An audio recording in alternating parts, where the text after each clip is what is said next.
Diga, ustedes saben, para mí es una alegría muy especial poder estar reunido con ustedes y bueno, aunque este tiempo de pandemia es tan raro, ¿verdad? Pero agradezco a Dios de que por estas tecnologías podamos reencontrarnos de esta manera. Así es que muy agradecido, pastor, por la oportunidad que me dan de compartir la reflexión de la palabra del Señor en esta mañana.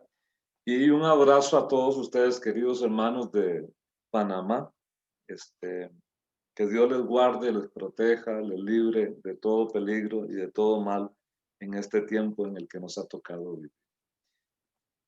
Quiero pedirles que abran sus Biblias en lo que me parece a mí una carta que tiene mucha relevancia, sobre todo en estos tiempos de dificultad, que es la primera carta de Pedro. Yo creo que hoy la iglesia debería volver a meterse a Primera de Pedro y ver todo el mensaje que esta carta tiene para nosotros. Pero hoy vamos a considerar Primera de Pedro en el capítulo 5. O sea, esto fue lo que eh, sentí del Señor en mi corazón para compartir con ustedes.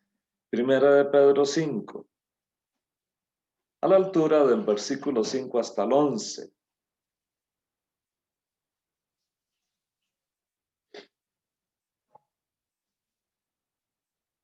Dice así la palabra del Señor. Humillaos pues bajo la poderosa mano de Dios, para que Él os exalte cuando fuere tiempo, echando toda vuestra ansiedad sobre Él, porque Él tiene cuidado de vosotros. Sed sobrios y velad, porque vuestro adversario, el diablo, como león rugiente, anda alrededor buscando a quien devorar, al cual resistid firmes en la fe, sabiendo que los mismos padecimientos se van cumpliendo en vuestros hermanos en todo el mundo. Mas el Dios de toda gracia, que nos llamó a su gloria eterna en Jesucristo, después de que hayáis padecido un poco de tiempo, Él mismo os perfeccione, afirme, fortalezca y establezca. A Él sea la gloria y el imperio por los siglos de los siglos. Amén.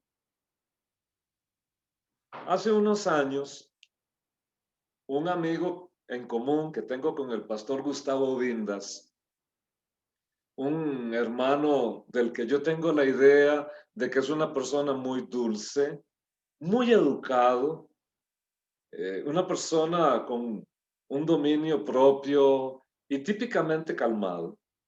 Para los que les gusta esto de los temperamentos de Tim LaHaye y todo esto, yo diría que él es un flemático, un hombre tranquilo. Un día estábamos conversando y él me decía que acababa de pasar por una experiencia que lo tenía horrorizado. Él venía conduciendo aquí en la capital, en Costa Rica, iba conduciendo su vehículo, iba con sus hijos pequeños, ahora sus hijos son grandísimos y los dos son soldados en la Marina norteamericana, y, pero sus hijos estaban pequeños. Y un imprudente casi se brinca un alto, casi choca contra el carro de él. Y me decía mi amigo que en ese momento él sintió una ira tan salvaje dentro de sí que él deseaba agarrar a ese chofer y bueno, ustedes se imaginarán. Y él me decía, José, a como habla él, José Antonio, me dice, me siento horrorizado de ver que dentro de mí había tanta ira. Y eso que es una persona cristiana, típicamente ecuánime, educado y alguien, como diríamos los ticos, muy pura vida. Pero una persona así, en medio de una circunstancia de crisis que amenace la integridad física de sus hijos, de su familia, es capaz de reaccionar con una violencia y con una furia inimaginable. Gracias a Dios, pues en ese momento aquello no pasó a nada, no hubo más, que el tipo siguió su camino, él se fue para su casa y todos tranquilos. Hoy, mis queridos hermanos, estamos viviendo un momento realmente peligroso, donde por diversas circunstancias, aspectos como el racismo se están levantando y se están agregando al temor de vivir en modo de pandemia, además de los profundos problemas económicos, políticos y sociales de nuestro mundo, de nuestro continente y en particular de nuestra región, Centroamérica, Panamá y el Caribe. Y todo eso junto puede hacer que nosotros seamos testigos de actos de violencia inimaginables. Ustedes sabrán las noticias de lo que ha estado pasando en la linda Costa Rica, que es que la Suiza centroamericana, pero cuento. Eso se ha ido deteriorando a través de los siglos, no, de las décadas. Y estamos enfrentando situaciones que ninguno de nosotros queremos enfrentar, por lo menos como testigos. ¿Qué es lo que pasa? Y en medio de esta circunstancia, ¿cómo puede la iglesia hacer su presencia, continuar siendo iglesia y a partir de ahí servir al Señor en su alcance al mundo? Porque la iglesia fue dejada por el Señor para ministrarle al mundo, con la palabra, con el servicio social, con el soporte espiritual, etc. En medio de estas circunstancias, ¿qué podemos hacer? Bueno, en el pasaje que hemos considerado, que hemos leído, yo he encontrado ahí 4 consejos muy específicos y muy concretos que nos pueden ayudar a nosotros como cristianos, ser cristianos, hacer vida de iglesia y servir al plan de Dios hacia el mundo.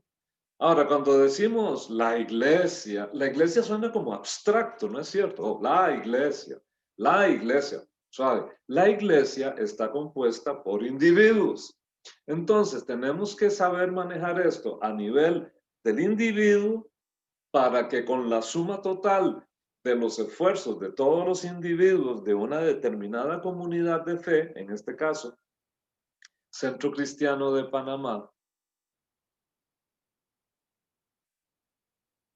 para que cuando juntamos todos esos esfuerzos, podemos hablar de que la Iglesia de Panamá, el Centro Cristiano, está haciendo así. ¿Cómo puede ser el Centro Cristiano? ¿Cómo puede ser nuestra congregación aquí en Grecia? Bueno, vamos a ver estos consejos que nos pueden ayudar a enfrentar todo este mundo y seguir siendo la iglesia que Dios quiere que seamos. Siempre recuerdo un congreso que tuvimos buenísimo cuando eso estaba vivo, nuestro querido hermano John Olson, y el tema de ese congreso es que la iglesia sea la iglesia. Bueno, vamos a ver hoy. Aquí en Primera de Pedro, los del versículo 5 al 11. El primer consejo que se le puede dar a cualquier creyente y por lo tanto en la suma del grupo de creyentes a una comunidad de fe es, por encima de todo, mantener una actitud de humillación delante de Dios. Nótese que Pedro no está diciendo aquí, mire, humíllense con la policía o humíllense con el otro. No, es humillaos pues bajo la poderosa mano de Dios para que Él os exalte cuando fuere tiempo. Desgraciadamente, hoy vivimos en un mundo que está sobresaturado del éxito, que está sobresaturado de la fama, que está sobresaturado de los chunches. Me acaban de mandar la foto de un amigo, de un amigo, de un amigo y al final me llegó a mí. Y en esa foto se celebra que esta persona acaba de comprar un Mercedes-Benz del año y lo pagó de contado. Y entonces él dice, bueno, es que no quiero que piensen que yo soy más que nadie, ni que soy un genio financiero, pero les estoy mostrando esta foto para que vean que sí vale la pena amar a Dios, creerle a Dios y servirle a Dios. Caramba, ¿qué gano? Bueno, yo no voy a juzgar porque entonces ya yo entraría en un pecado que podría ser tan peor como cualquier otro. Pero, ¿qué me lleva a mí a demostrar eso en una red social? Bueno, es un signo de poder. Es un signo de bienestar, es un signo de estatus. Eso es lo que afecta muchas veces a la iglesia hoy. La imagen pública, el estatus social, la capacidad de poder hacer mm, la obra de una manera extraordinaria. Bueno, en medio de nosotros tenemos que aprender lo que quiere decir humillarse bajo la poderosa mano de Dios. Y aquí me humillo un tirito. Tengo que apretar una cosita que pensé que había apretado y se me va a apagar esto. Un momentito.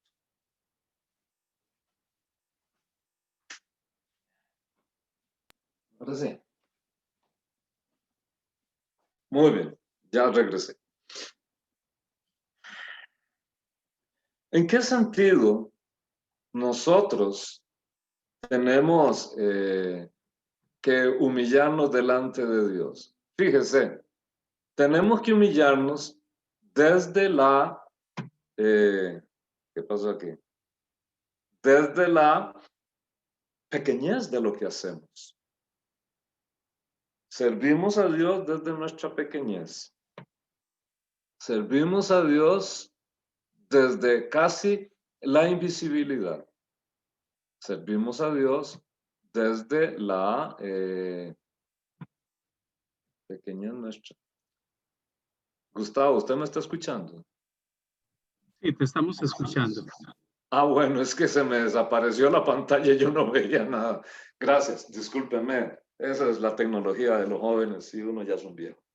Pues les decía, tenemos que servir a Dios desde la invisibilidad, no dejarnos atrapar en esa gloria casi mundana de ser muy famoso y muy reconocido.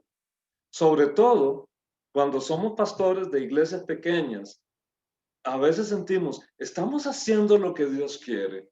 Real. Y yo le voy a decir algo, tenemos que mantener una actitud de humildad, sabiendo que es Dios el que hace la obra. En algún momento de mi vida estaba hablando con un gitano que se convirtió. Y él me decía a mí, este gitano me decía, mire pastor, yo le quiero decir a usted, contarle cómo me convertí, yo era un borracho, yo era esto, me contó toda su historia. Y cuando le llegó el evangelio, literalmente él estaba viviendo en un basurero.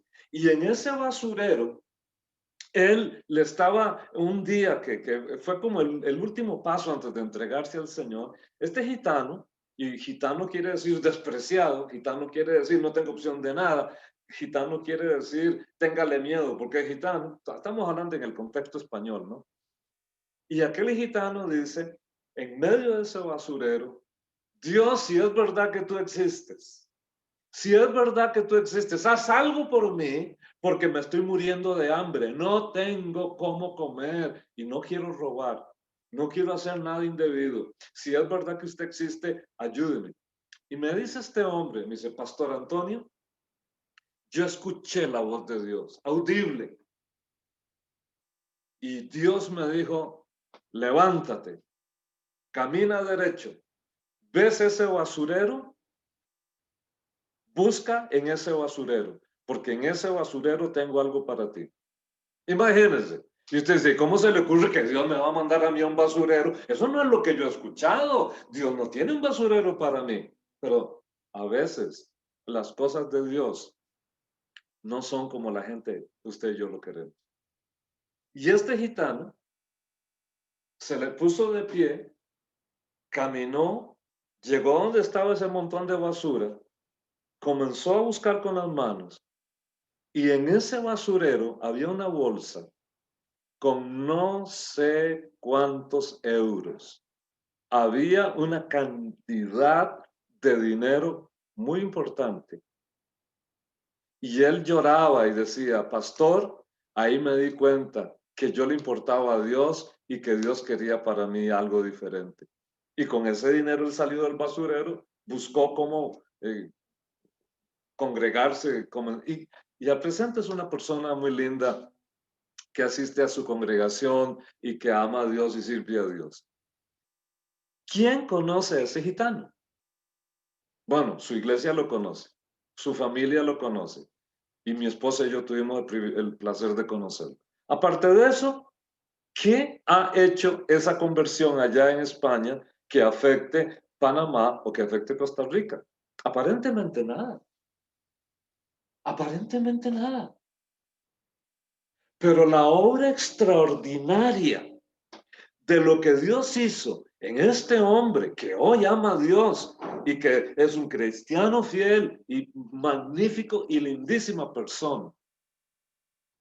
Lo que Dios hizo ahí parece que es invisible, casi imperceptible para el resto de la humanidad.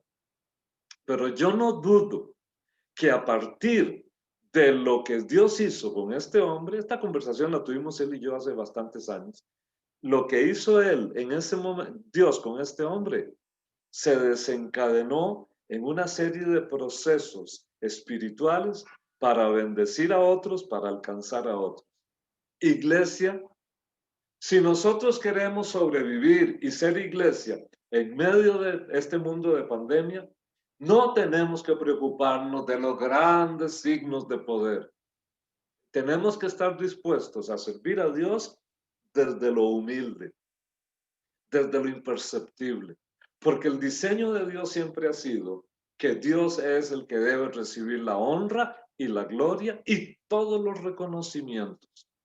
Y nosotros tenemos que aprender esa gran lección. Así es que si yo me humillo ante Dios, cualquier cosa que pase, cualquier beneficio o resultado, la gloria es de Dios. Por supuesto, Dios nos va a bendecir. Y por eso el versículo dice ahí, humíllese bajo la poderosa mano de Dios para que Él los exalte cuando fuere tiempo. Tiempo vendrá cuando Dios resaltará, pondrá en eminencia todo lo que usted quiera. Pero aprendamos a servir a Dios con la humildad. ¿Cuál es esa humillarme debajo de las manos de Dios? Pues que ni sepan que yo existo. Porque lo que tiene el mundo que saber no es que existe un viejo que se llama Antonio, es que existe un Dios todopoderoso, un Dios trino y uno que nos ha amado y que se ha entregado en su Hijo por amor a todos nosotros. Eso es lo que marca la diferencia.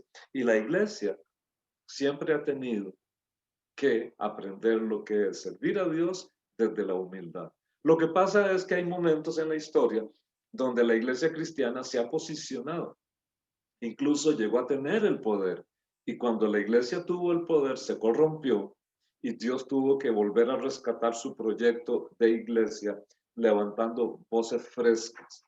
Hace algunos años, yo no pretendo ser un profeta, ni mucho menos, pero hace algunos años, si es que ya yo no les había dicho esto en otra de estas oportunidades que me han dado, Dios me dijo a mí, Dios puso en mi corazón que vendría un remesón muy fuerte para la iglesia y que solo quedaría lo que tuviese una buena base bíblica. Amados hermanos míos, esta situación de COVID ha obligado a replantearnos qué somos como iglesia. Ya aquellos grandes auditorios, símbolos de poder en muchos lugares, esto ya no va a funcionar. Y esta situación del COVID vino para quedarse. Vino para quedarse. Por lo que me han contado, ¿usted sabe lo que es escuchar el testimonio de una hermana que diga, hoy enterré a mi hijo de 11 años por COVID?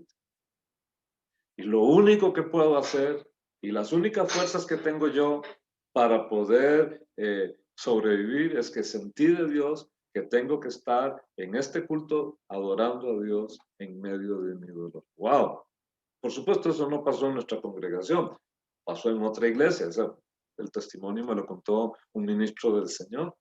Pero cuando nos damos cuenta que ya hermanos de nuestra iglesia están infectados con este virus, y eso no quiere decir nada más que están ahí luchando, y algunos ya se han recuperado, gracias a Dios, y otros están en proceso de recuperación. Y le pido a Dios que ninguno de los hermanos de la iglesia muera por este virus. Pero cuando usted ve esa realidad, aquí es humillándonos delante de Dios, sabiendo que solo tiene Él la solución. Ya difícilmente esto, bueno, como le digo, no soy profeta, pero digamos que de aquí a un año probablemente vamos a estar enfrentando esta situación. Todavía así.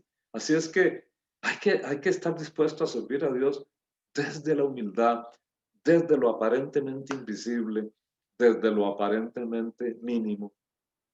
Pero esa invisibilidad, donde usted y yo hacemos un trabajo de hormiga permanente, sirviendo a Dios, tratando de hacer todo lo que podamos, consolidándonos en la fe, ayudando al hermano, tratando de hacer ese servicio de Dios, es lo que va a quedar.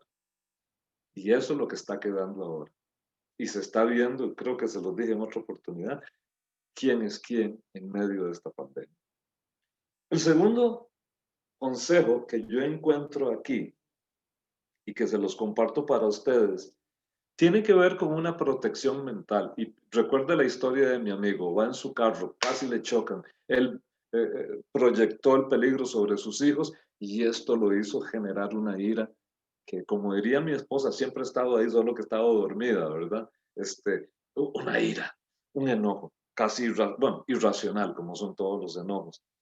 Vean lo que dice Pedro aquí en el versículo 7.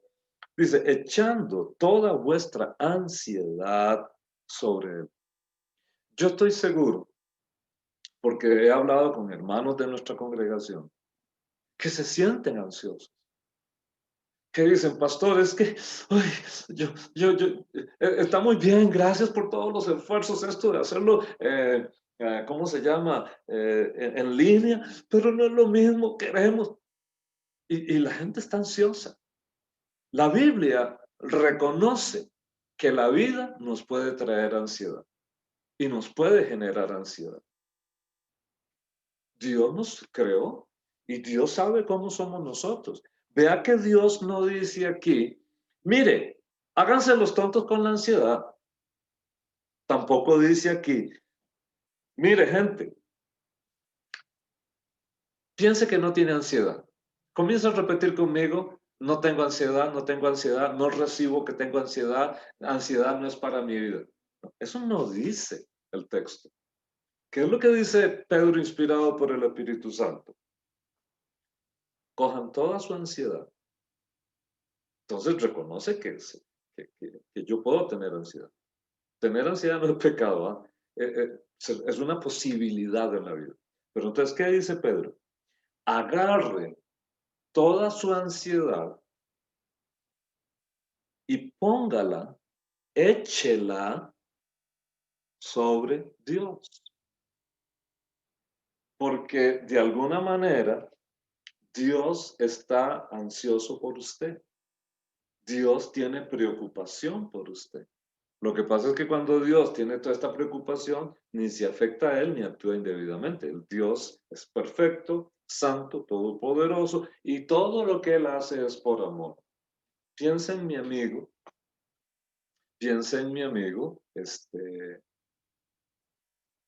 el que va con su carro. ¿Qué hubiera pasado si él intercambia un golpe con... Ahora, este mutuo amigo nuestro es grande, muy fuerte, ¿verdad? Entonces ya yo sé cómo podría haber pasado. Pero, ¿qué pasa si uno se deja llevar por esa ansiedad que puede generar otra serie de situaciones internas y actúa? Mis amados hermanos, no neguemos que esta situación nos está afectando, porque cuando uno lo niega, es más bien, eso es mal para uno. Hay que empezar por reconocer, sí, me siento así, sí, tengo temor, sí, la verdad sí me siento asustado, Yo no quería decirlo, pero estoy todo ansioso, Pastor Vinda, yo no sé qué voy a hacer. Mire, Pastor, y mire, y la verdad es esta. ¿Cómo no me voy a poner así si estoy pensando, ¿y cómo voy a trabajar? Oh, si tengo trabajo, y si me despiden, y un viejo como yo, si me despiden, ¿quién me va a contratar? Si tanta cosa de que los viejos ahora vivimos más, y entonces la expectativa de vida es más alta, pero no hay trabajo para los viejos, no hay trabajo para para las personas de la tercera edad avanzada, no lo hay. Entonces, eso me puede afectar a mí. Eso me puede afectar a mí. De tal manera que yo puedo dañarme a mí y dañar a los demás. Entonces, no voy a negarlo. Tengo que empezar por reconocerlo, pero voy a trasladar toda esta ansiedad y la dejo a los pies del Señor. Y ahí, pues es un asunto difícil porque se complica. Pero aquí entra en auxilio nuestro los salmos. Si usted ha leído los salmos, usted va a encontrar que en los salmos hay cualquier cantidad de ejemplos de cómo lanzar sobre el Señor nuestras emociones. Los salmos son ese espejo del alma que revelan todas las emociones nuestras, desde la más exuberante expresión de adoración y alabanza a Dios, como la depresión más salvaje que yo pueda tener. Si estoy ansioso, tengo que acercarme al Señor y decirle al Señor, Señor, tengo ansiedad. Señor, soy cristiano, te he conocido. Señor, pero tengo miedo. No sé qué va a pasar. Me siento angustiado y la vida está llena de momentos, aún para los cristianos, en los que nosotros no sabemos qué hacer, no sabemos cómo enfrentarlo, no sabemos cómo salir adelante. Y es en esos momentos donde tengo que recordar, sí, estoy humillado delante de bajo la mano de Dios. Señor, me humillo delante de ti, no sé cómo hacer, no tengo ni idea.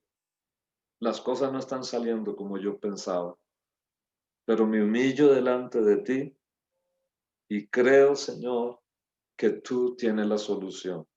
Entonces, toda esta ansiedad te la doy, quítala de mí y lléname de tu paz. Y entonces es donde lo que la Biblia nos ha dicho por muchos años, que Dios guarda en paz a aquel cuyo pensamiento persevera en él. ¿Y cómo funcionan los salmos? Nos enseñan a traer a memoria los grandes actos de Dios. Joven fui, he envejecido y no he visto justo que mendigue pan, ni, no he visto justo desamparado, ni su descendencia que mendigue pan. Y cuando usted comienza a recordar sus vivencias espirituales y las vivencias espirituales de todo el pueblo de Dios, usted comienza a disipar aquella ansiedad y comienza a tener libertad mental. Hoy la iglesia necesita esto, porque cuando uno está asustado, puede ser hiriente. Cuando uno está asustado, puede ser grosero. Y por eso es que incluso hay parejas que han tenido tantos conflictos en estos días, porque el hombre siempre estaba trabajando fuera, en el caso de que la señora trabajaba en el hogar. Pero aquellas parejas donde los dos han trabajado afuera y ahora están juntos continuamente, ella siente que él invade el espacio de ella, él siente que ella le invade el espacio. Ven al pobre hombre trabajando ahí en una computadora. Ay, mi amor, ya que usted está aquí, ¿podría venir a arreglarme esto? ¿No ves? Vea qué cosa, se rompió la cañería del agua en el lavamanos del cuarto. Ay, mi amor, venga. Y usted está entre su trabajo y la plomería. Y todo eso genera un ambiente muy, muy difícil. tenemos que aprender a trabajar y servir con reducción de ansiedad. El que no conoce al Señor y el que conoce al Señor. Los números de suicidio han aumentado. La agresión doméstica ha aumentado. ¿Por qué? Porque mucha gente se siente atrapada. Mucha gente se siente encarcelada, enjaulada, y entonces no saben cómo actuar. Y si usted es capaz de comprender a la gente que está así, pues con las medidas del caso, la protección de vida, podemos llevarle esperanza a esas personas. Y no va a ser un trabajo que va a ser muy visible, va a ser un trabajo invisible, desde la humildad. Así es que les invito, hermanos, a que de todas formas posibles nosotros depositemos toda nuestra ansiedad a los pies de Cristo. Y se los sé porque yo sé lo que estoy diciéndoles. En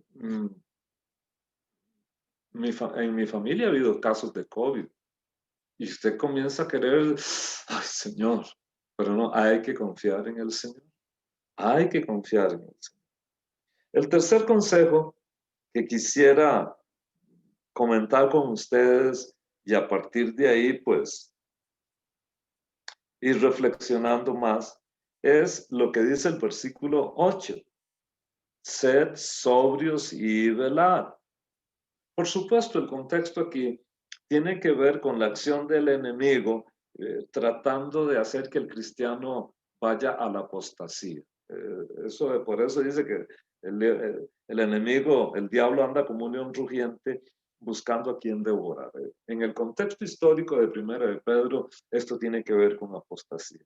Pero quiero rescatar la primera parte del versículo 8, donde dice, sed sobrios y velad.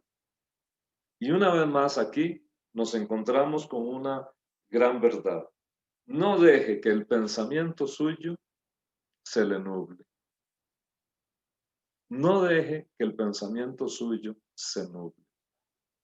Uno tiene, como jefe de hogar, uno tiene que tener una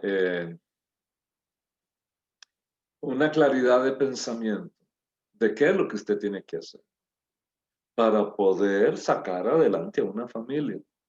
Recuerdo un montón de años atrás, teníamos un grupo de estudiantes universitarios, éramos unos jovencillos, y ahí empezó una actividad muy linda en la universidad, donde nos juntábamos gente de las distintas escuelas, gente que habíamos conocido al Señor, y ahí los centros cristianos empezamos a crecer en ese momento muy lindo.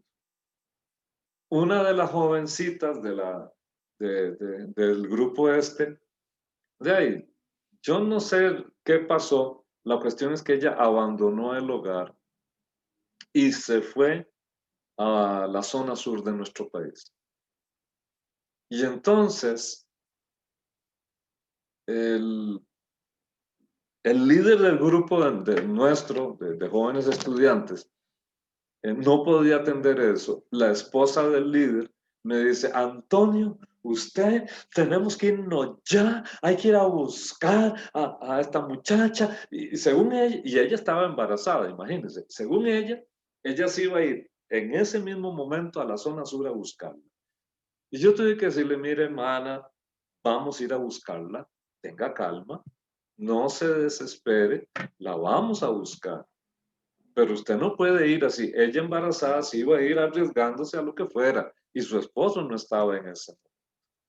Bueno, efectivamente fuimos, organizamos un grupo fue muy lindo, un grupo de jóvenes. Nos fuimos, fue toda una aventura aquello. Llegamos, la encontramos y ahí ya se resolvió todo. Si usted no tiene la mente clara, usted no puede actuar bien. Un cirujano, por lo general, nunca va a operar a su familia.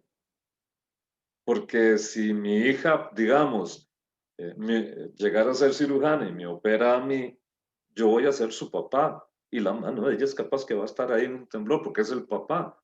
y ellos tienen que hacer esas operaciones con una frialdad. ¿Te ha visto que pareciera a veces que los médicos son así como muy fríos? Bueno, ellos tienen que hacerlo así porque si se descompensan emocionalmente, más bien, en lugar de ayudar, matan al paciente. Tenemos que tener una mente así.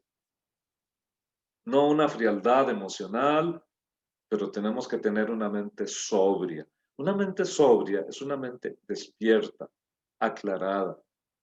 A veces nosotros, y no creo que sea malo que yo vea las noticias, por lo general a mí me gusta ver noticias para darme cuenta qué es lo que está pasando. Y he descubierto tantas cosas en los últimos días de procesos mundiales que se están dando y ahora entiendo un poco más qué es lo que está pasando. Pero llega un punto de que uno se sobresatura de tanta cosa negativa y uno puede perder claridad de pensamiento.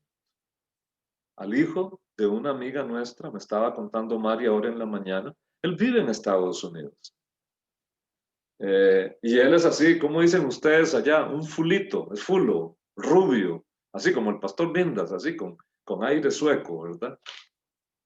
Esta es de una familia muy blanquitos, rubios, y él está, no sé, en New York o algún lado así. No, no creo que sea, en algún lado. Él está en el parque con su esposa y su hijo. Una familia pacífica. Y de repente aparece un afroamericano de esos tamaños gigantescos, ¿verdad? Avanzó hasta el hombre, lo agarró y le ha dado un puñetazo que le dejó todo esto morado. Imagínense. Y entonces este tico le pregunta, hey, ¿por qué me golpea? Y el afroamericano le dijo, eso le pasa a usted por ser blanco, por eso le pegué. Imagínense. El único pecado que el tico estaba cometiendo era estar con su esposa y con su hijo y ser blanco.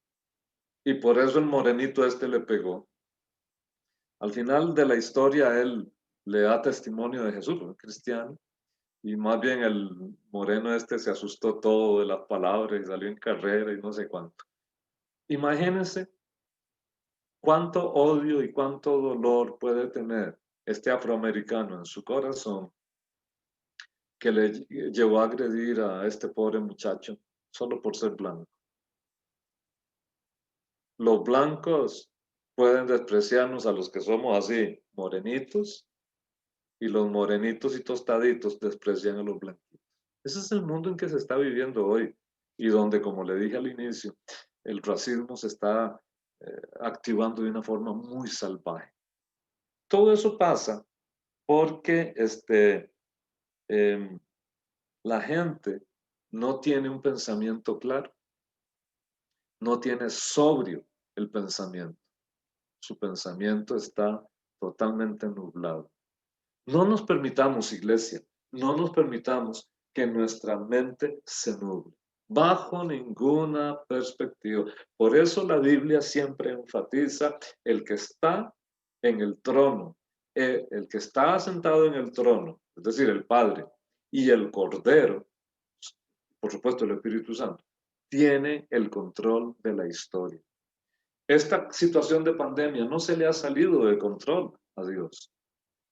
Esta situación de angustia que estamos viviendo no se ha salido del control de Dios, por raro que parezca. Y yo tengo que tener en mi mente una capacidad de sobriedad, sobrio, la mente despierta, la mente clara, la mente fresca. ¿Han visto cuando alguien lo llama a usted en la madrugada y usted contesta la llamada y está medio dormido, usted no sabe ni lo que está diciendo? Bueno, eso es lo opuesto a ser sobrio. ¿Y qué dice Pedro aquí? Sean sobrios y velad. Velad aquí no es que usted va a estar sin dormir todo permanentemente, porque es el mandato del Señor.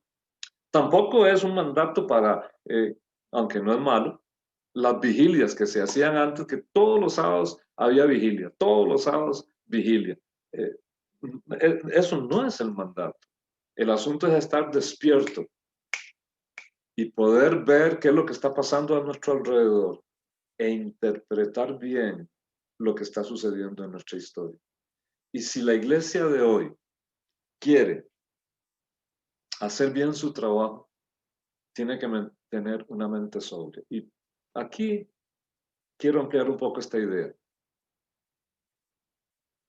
Las iglesias, lo quieran o no lo quieran, tendremos que seguir existiendo en el futuro como un mix, una mezcla entre lo virtual y lo presencial. No crean que una vez que se acabe esto del coronavirus, ya nunca más vamos a tener que usar esto. Hoy se ha demostrado que las redes sociales son importantes para poder hacer la obra de Dios en el mundo. Tiene sus peligros, porque los tiene, pero ha sido una herramienta. Y cuando salgamos de esto, yo espero que salgamos cuando, según los pronósticos de los entendidos y sus análisis, un año más o 2 años más, sea cuando sea, se llegará. No le puedo garantizar de que yo mismo esté el otro año, eso solo Dios sabe, y espero que sí me dejen.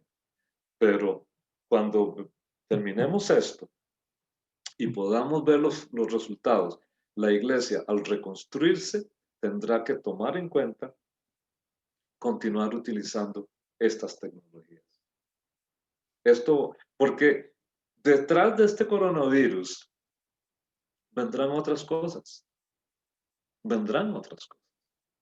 Y hoy la iglesia tiene que tener esa sobriedad. Ah, no, no es justo, ¿cómo se...? Porque hay mucha gente que se crió pensando que el evangelio era nada más el evangelio de dígalo, recíbalo, decrételo, la palabra profeta. Yo creo en el poder del Espíritu Santo, creo en los dones del Espíritu Santo, creo que Dios hace milagros y sanidades extraordinarias hoy. Pero es Él el que las hace, no somos nosotros. Y a veces las cosas no salen como yo quería, o como yo pensaba, o como había planeado. Y como no salen las cosas como yo quería, pensaba o había planeado, entonces otra vez esto me lleva al primer consejo, a trabajar en humildad absoluta delante de Dios, sabiendo que Él es el que hace las cosas como Él quiere. Y a partir de esta actitud de humildad, echar toda aquella ansiedad que se genera en mi alma, llevarla a los pies de Cristo. Y cuando yo tengo esta humildad y echo toda mi ansiedad sobre Jesús, sobre mi Dios, entonces mi mente se va a aclarar.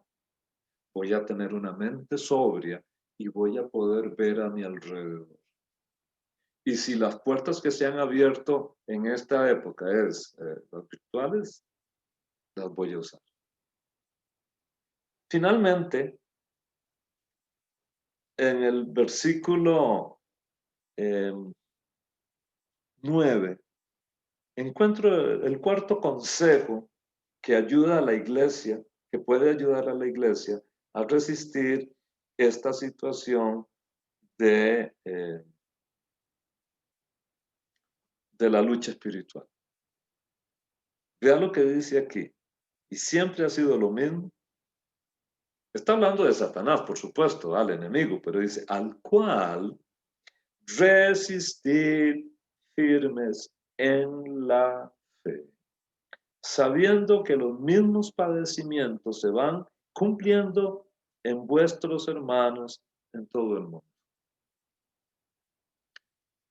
Como costarricenses, nosotros hemos disfrutado de muchos años de paz, de tranquilidad, y donde la iglesia nunca ha sido perseguida. Sí han habido intentos específicos desde el punto de la legalidad, manipular leyes o lo que sea, para cerrar iglesias, para quitarnos derechos. Y hoy por hoy hemos estado muy cerca de esas cosas. Y no solo nosotros, sino el mundo entero en realidad. Pero hay hermanos en otras partes del mundo que han pasado situaciones 1000 veces peores. La India, Pakistán, muchos países asiáticos son testigos de lo que es la presencia de situaciones muy complejas, muy complejas en América Latina, en los mismos Estados Unidos. Situaciones muy complejas, donde las diferentes comunidades de fe han tenido que enfrentar dificultades que nosotros ni soñamos. ¿Qué tenemos que hacer? La respuesta ha sido la misma a través de los siglos. Iglesia, resistan firmes en la fe, lo que sea. ¿Y por qué? Porque cuando la iglesia no tiene esperanza, cuando el ser humano no tiene esperanza, se deteriora profundamente el sentido de su propia vida.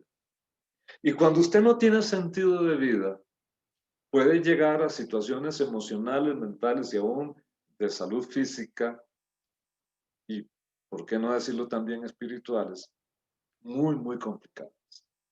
Nosotros, los cristianos, debemos aprender que desde la fe vamos a enfrentar todo lo que se está viniendo al mundo.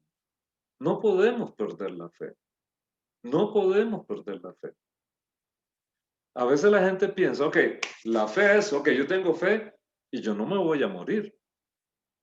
Pero ¿qué pasa cuando el que tiene fe se muere? No podemos decir, ah, no, es que no tenía fe. No tenía fe o tenía pecado oculto. Ah, eso no debe, esa no es la actitud correcta nuestra. Tenemos que saber que tenemos que enfrentar todo lo que estamos enfrentando en el mundo con fe y desde la fe. Y note, por favor, el verbo resistir. El verbo resistir. ¿Qué quiere decir resistir? Sosténgase, agárrese y aguante. Aquí en el pueblo nuestro hay un hermano que ya está muy viejito, muy viejito. Se convirtió ahora unos 38 años por ahí al Señor. En su juventud, él era de esos hombres bien bravos, ¿verdad? Bien bravillos y así bien, de un carácter muy enérgico. Pero cuando él se convirtió, él fue transformado y su vida se endulzó de una manera extraordinaria. Y de él salió un dicho que nos ha bendecido a todos nosotros por todos estos 30 y tantos años. Cuando hay una dificultad, dice este hermano, hermanos, alaben a Dios y aguanten. Así es que alabe a Dios y aguante es la síntesis de lo que dice aquí, al cual resistir firmes en la fe. Mis queridos hermanos, no hay una respuesta única, aislada o particular a todo lo que estamos enfrentando como iglesia. Son principios generales que se pueden aplicar en distintos contextos y en distintos momentos. La iglesia cristiana siempre ha pasado por la dificultad, siempre ha sido perseguida. La iglesia cristiana siempre ha tenido que enfrentar la adversidad. Si lo hacemos con una actitud humilde de humillación delante de nuestro Dios, confiando en Él. Si aprendemos a depositar sobre Jesús toda nuestra ansiedad, entonces vamos a poder tener una mente clara para poder discernir qué es lo que está pasando. Y con una humildad ante Dios, llevando cada ansiedad que se genera en mi alma a los pies del Señor. Y por lo tanto, con una mente clara, yo voy a poder enfrentar las cosas de la vida, las dificultades de la vida, desde la fe. Y la fe es estar seguro de que Dios es bueno, de que Dios sigue teniendo el control y que Dios nunca nos va a fallar. Y si lo hacemos así, vamos a sobrevivir, vamos a vencer y vamos a poder llegar a donde Dios quiere que lleguemos. Y si las cosas no salen como yo esperaba. De todo modo, sigo creyendo porque Dios sigue teniendo el control, aunque yo no lo entiendo. Mis amados hermanos, yo quiero agradecerles por este tiempo, por este espacio que me han dado, el grande privilegio de compartir estos humildes pensamientos con ustedes, y espero que el Dios les bendiga, que bendigan al pastor Vindas y a Diana, que bendiga a toda la congregación y que juntos salgamos adelante con la ayuda del Señor. Reciban hasta allá en Panamá, desde aquí de Costa Rica, un abrazo muy fuerte para todos ustedes. Somos de los mismos, seguimos trabajando por el reino de Dios y hasta que Él lo permita, sigamos haciendo. Que Dios les bendiga, hermanos. Muchas gracias. Pastor Vindas. Gloria al Señor. Gracias,